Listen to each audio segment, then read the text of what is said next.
beliau memberikan keperluan kepada wanita yang datang ke rumahnya tadi.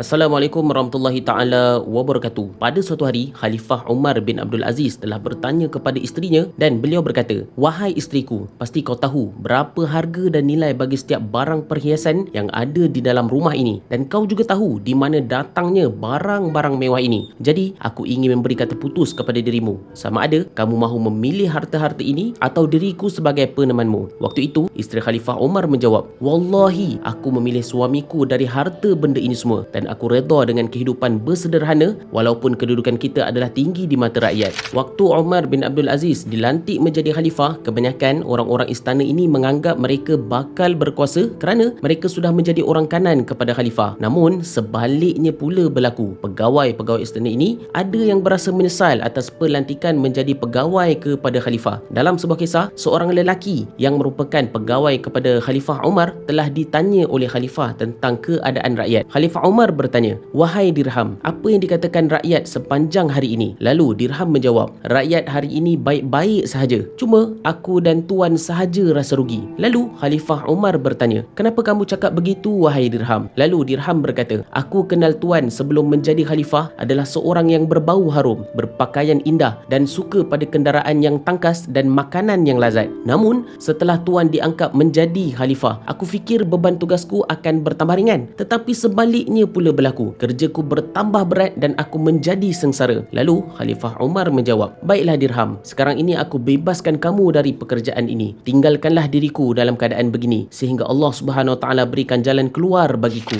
Dalam satu kisah yang lain pula, suatu pagi ada seorang perempuan dari Iraq datang ke rumah Khalifah Umar bin Abdul Aziz dengan niat untuk meminta hadiah untuk dirinya dan 5 orang anak perempuannya. Ketika wanita ini sampai sahaja di pintu rumah khalifah, lalu dia berkata, "Ada pengawal tak di rumah khalifah ini?" Lalu pekerja yang ada di rumah khalifah menjawab, "Rumah ini tiada pengawal. Masuk je lah kalau kamu mahu." Ketika wanita itu masuk, dia lihat isteri khalifah sedang memegang kapas yang dipintal-pintalnya. Setelah memberi salam, wanita itu pun duduk. Ketika wanita itu duduk, matanya melihat sekitar rumah khalifah dan dia lihat tak ada satu pun barang berharga di dalam rumah khalifah. Lalu wanita itu berkata, "Aku datang sini untuk nak cantikkan rumah aku dari rumah yang buruk ini." Isteri khalifah menjawab, "Wahai puan, rumah ini menjadi buruk kerana isinya telah diberi kepada rakyat untuk mereka cantikkan rumah-rumah mereka." Waktu Khalifah Umar datang dan mendengar perbualan itu, terus beliau menangis dan tiada kata lain yang keluar dari mulutnya melainkan beliau memberikan keperluan kepada wanita yang datang ke rumahnya tadi sehingga cukup apa yang dimahukan oleh wanita tersebut.